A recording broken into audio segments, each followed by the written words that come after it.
Bien-aimés dans le Seigneur, c'est encore un nouveau rendez-vous pour nous de partager et d'étudier ensemble la parole de Dieu sur la chaîne Mystère du Royaume. Aujourd'hui, nous allons parler de la foi en Dieu. La foi en Dieu, c'est l'un des fondements de la doctrine du Christ, c'est-à-dire c'est l'un des fondements de l'enseignement que le Seigneur Jésus nous a laissé. Nous allons prier pour commencer. Saint-Esprit de Jésus-Christ, viens étudier avec nous, prends le contrôle, partage avec nous l'étude que tu veux que nous connaissions ce soir. Au nom de Jésus, nous avons prié. Amen, amen, amen. Amen. Bien-aimés dans le Seigneur, c'est quoi la foi? Comment faire pour avoir la foi? Et par quoi peut-on avoir la foi? C'est à ces questions-là que nous allons répondre avec, bien sûr, la Bible.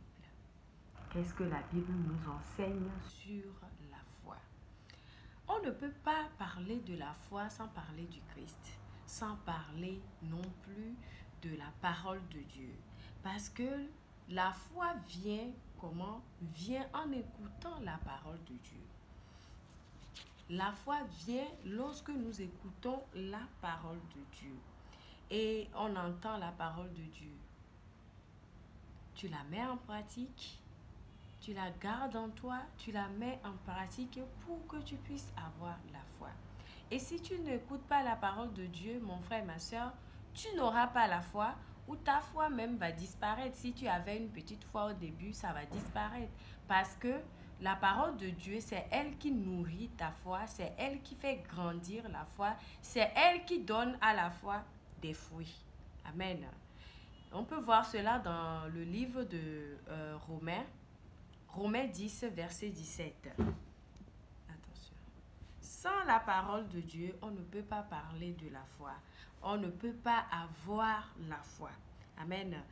Dieu a illustré cela à travers l'ordonnance qu'il a donnée aux enfants d'Israël en leur interdisant de ne pas manger des animaux qui ne sont pas des ruminants. Qu'est-ce qu'il voulait dire aussi par là? Les ruminants, tout le monde connaît ce qu'un ruminant. Alors, il illustrait cela que lorsque tu écoutes la parole de Dieu, ce qui, par illustration, l'animal qui broute l'herbe, le ruminant qui broute l'herbe, au repos, l'herbe broutée là, il rumine cela avant que ça ne puisse vraiment le nourrir. Du coup, en tant que nous autres, nous les enfants de Dieu, quand nous écoutons la parole de Dieu, nous avons un temps, nous allons mettre en pratique cette parole-là. Nous allons méditer cette parole-là, ce qui constitue notre phase de rumination. C'est ça? Notre phase où on devient ruminant. Voilà. On rumine la parole de Dieu et maintenant la parole de Dieu nourrit notre âme. La parole de Dieu se fait voir dans nos vies. Et aussi, le Seigneur a illustré une partie, a montré que nos cœurs constituent les sols sur lesquels les semences qui constituent la parole de Dieu, les semences-là viennent grandir et germer. Le cœur. Tu dois rendre ton cœur accessible à la parole de Dieu. Tu ne dois pas accepter certaines parties de la parole de Dieu et rejeter d'autres. La parole de Dieu, tu dois l'accepter tout entière pour qu'elle puisse agir dans ta vie. Alors, nos cœurs constituent les sols. En fonction de la qualité du sol, on voit les fruits que l'on sème.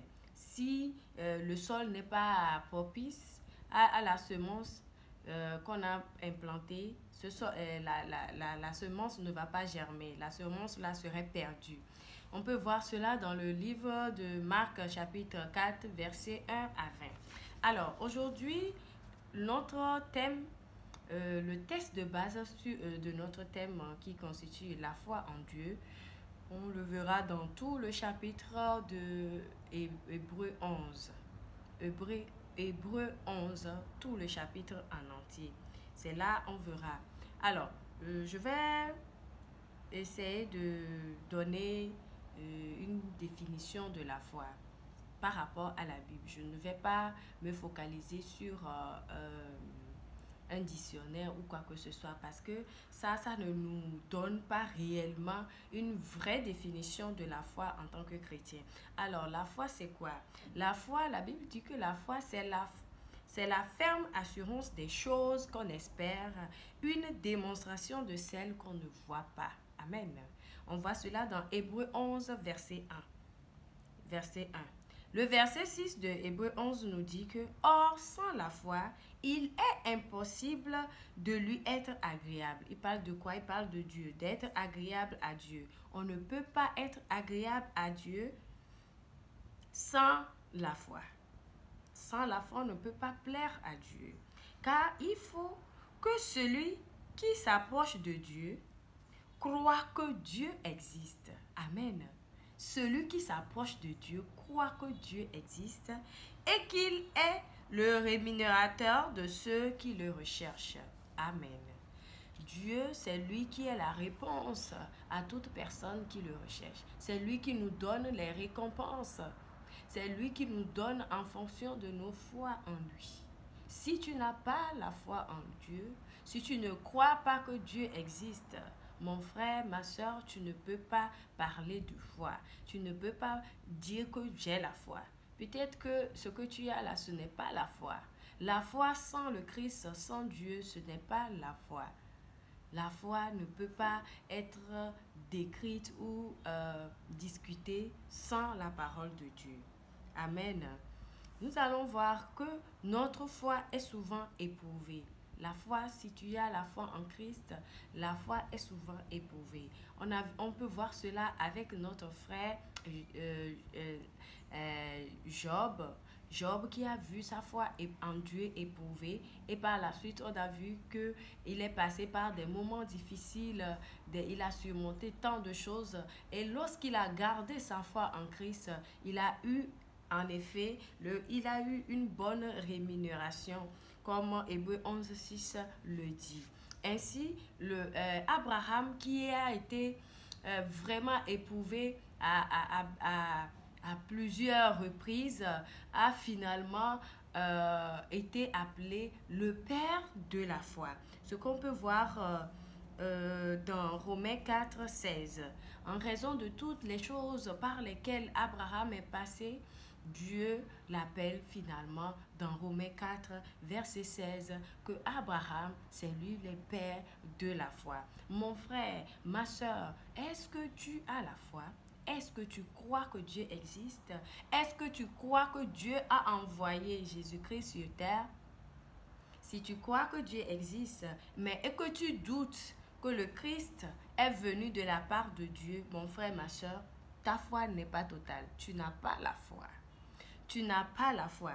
Parce que la parole de Dieu dit quoi? La parole de Dieu dit que dans Jean 6, verset 46, que c'est que nul n'a vu le Père, sinon celui qui vient de Dieu, celui-là a vu le Père. Et qui vient de Dieu, c'est le Seigneur Jésus-Christ. C'est lui qui a vu le Père. C'est lui qui vient nous parler du Père. Amen. Et donc, si toi, tu rejettes le Christ, tu rejettes le Seigneur Jésus-Christ, tu n'arrives pas à l'accepter comme ton Seigneur, ton sauveur personnel, et que Jésus-Christ est venu sur terre et qu'il est mort et qu'il a ressuscité, tu n'arrives pas à croire en cela, mon frère, ma soeur, tu n'as pas la foi. Parce que c'est lui seul qui a vu le Père et c'est lui qui nous dit que celui qui vient en lui, lui donnera la vie éternelle. Parce que quoi? C'est lui qui détient la clé qui va ouvrir les portes pour aller voir le Père. Amen. Donc, sans la foi en Christ, tu n'as pas encore commencé ta marche avec Dieu. Si tu n'as pas la foi en Jésus-Christ, ta marche avec Dieu, tu n'as même pas encore commencé. Parce que c'est la base, c'est le fondement même de ta, de ta christianité. Voilà. Amen. là, c'est par la foi aussi que nous gagnons des combats. Nous, en tant que chrétiens, c'est par la foi que nous gagnons des combats. Parce que dans cette vie, on a des épreuves, on a des situations, des hauts et des bas. Et en tant que chrétien, il va falloir qu'on s'accroche à quelque chose. Comment t'accrocher à quelque chose ou comment avoir un rempart, c'est en Christ. Et comment tu vas avoir ce rempart-là en Christ? C'est à travers ta foi en lui. Si tu ne places pas ta foi en Christ, tu ne peux pas avoir des victoires dans tes combats. Et le Seigneur nous dit que dans Matthieu 21, verset 21, que Jésus leur répondit, je vous le dis en vérité, si vous aviez de la foi et que vous ne doutiez point, non seulement vous feriez ce qui a été fait au figuier, mais quand vous diriez à cette montagne, ôte-toi de là et jette-toi dans la mer, cela se ferait. Amen. Les montagnes constituent quoi? Les montagnes sont l'ensemble des problèmes, des situations difficiles que nous avons dans cette vie ou que nous traversons dans cette vie. Alors, le Seigneur nous dit déjà que c'est avec la foi en lui, le Christ, que nous pourrions commander ces montagnes-là, commander ces problèmes-là, commander tout ce qui ne va pas, de se dégager, de se déplacer de notre chemin pour que nous puissions avancer au nom de Jésus-Christ. Sans la foi, tu n'as pas l'autorité de commander les montagnes de ta vie. Parce que les montagnes de ta vie vont se déplacer quand tu vas les commander au nom de Jésus-Christ. Amen. Parce que sans le nom de Jésus-Christ, tu vas commander les montagnes là de se déplacer en quoi? Sur quelle base? Amen. Amen. Le Seigneur nous dit également dans Jean 6, verset 40 que la volonté de mon Père, c'est que quiconque voit le Fils et croit en lui. Amen. Quiconque voit le Fils et croit en lui est la vie éternelle et je le ressusciterai au dernier jour. Quiconque croit en lui. Si tu ne crois pas en Jésus-Christ, tu n'as pas la vie éternelle. Tu n'as pas la vie éternelle, tu ne verras pas Dieu. Tu ne peux pas dire que moi je crois en Dieu, mais Jésus-Christ là, non. Non, lui n'est pas le Seigneur. Non, non, non, non. C'est un humain. Mon frère, ma soeur, tu n'auras pas la vie éternelle. Tu ne crois pas en Dieu. Parce que Jésus-Christ, c'est Dieu sur terre. Amen. Son nom est Emmanuel, qui veut dire Dieu parmi nous. Jésus-Christ, c'est ton sauveur. C'est ton Seigneur personnel. C'est par lui que tu as été racheté. C'est par lui que tu as la vie éternelle. C'est par lui que les portes du royaume de Dieu te sont ouvertes. Amen. Amen, mon frère, ma soeur. Ta foi, elle est basée sur quoi? Ou elle est basée sur qui? Ta foi, tu dois nourrir ta foi. Tu dois faire grandir ta foi en écoutant la parole de Dieu. Sans cela, que deviendra ta foi? Tu écoutes quoi? Parce que la parole de Dieu nous dit que la foi vient de ce que l'on entend. Et l'on entend quoi? La parole de Dieu. Mais l'entendre seul ne suffit pas. Il faut la mettre en pratique. Il faut la mettre en pratique. Il faut méditer la parole de Dieu. C'est cela qui va vraiment constituer la nourriture de ta vie, de ton âme, pour grandir ta foi en Christ. Sans la foi, tu ne peux rien achever dans ce monde. Tu vas être envahi par des situations, mais que tu n'auras pas un rempart, tu n'auras rien sur quoi te baser, sur quoi te fonder pour t'en sortir. Bien-aimés dans le Seigneur, le message que le Seigneur nous donne, c'est de mûrir notre foi, c'est de garder la foi en Christ. D'habitude, on se dit, quand quelqu'un nous dit des choses ou on entend certains frères qui nous expliquent ce qui leur arrive, on a l'habitude de dire que garde la foi. Mais est-ce que nous nous sommes posé la question, est-ce que celui-là même à qui on nous dit de garder, ou à celle-là qui on dit garde la foi, est-ce que déjà la personne a la foi? Ou est-ce que la personne là sait ce qu'on appelle la foi? Ou c'est sur quoi elle base sa foi? Ta foi est basée sur qui? Ta foi est basée sur quoi? Jésus-Christ de Nazareth, c'est lui la résurrection et la vie. Si tu veux la vie, si tu veux voir Dieu, tu dois baser ta foi sur le Christ. Tu dois baser ta foi sur le Seigneur Jésus-Christ de Nazareth. Tu ne peux pas rejeter sa parole et dire que moi j'ai la foi. Tu n'as pas la foi. Les Écritures sont claires. Amen. Abraham avec Isaac a été éprouvé et par là Dieu même a passé par cette expérience d'Abraham pour montrer déjà sa venue, la venue de son fils Jésus-Christ. Dieu a montré cela en donnant l'agneau là en remplacement de Isaac, l'agneau qui a été immolé.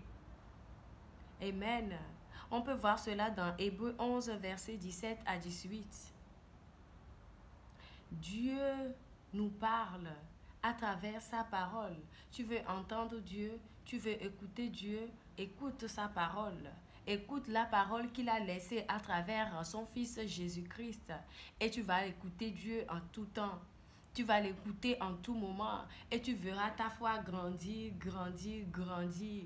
Et tu verras que ta foi finalement serait inébranlable. Amen.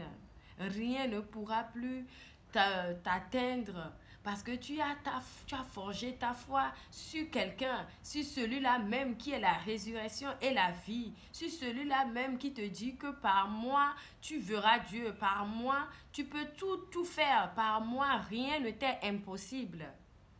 Bien-aimé dans le Seigneur, je prie ce soir que cette parole de Dieu que je suis en train de partager puisse vraiment constituer le déclic pour que tu puisses fonder ta foi sur le Christ. Tu puisses fonder ta foi sur Jésus-Christ de Nazareth. Amen.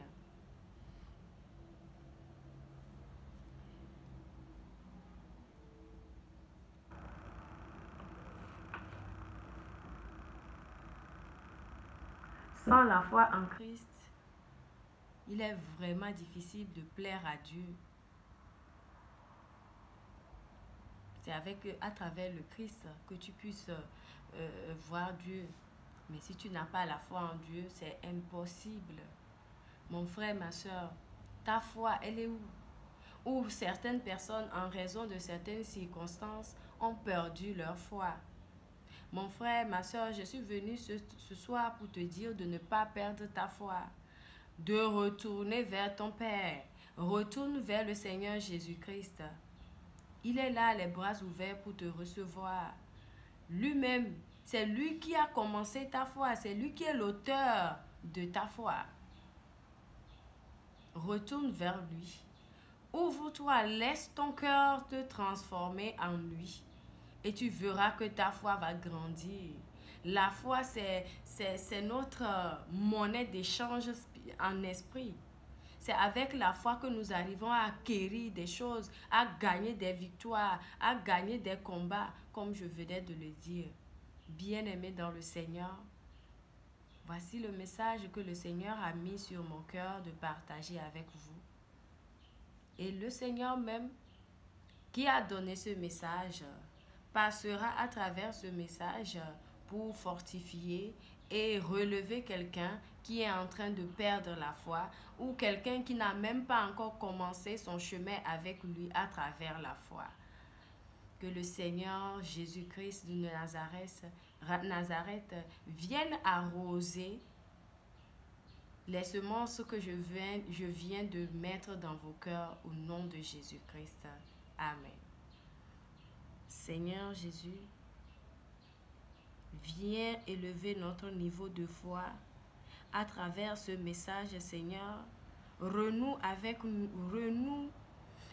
nous, Seigneur, notre foi. Élève notre foi en toi pour que nous puissions te plaire, Seigneur.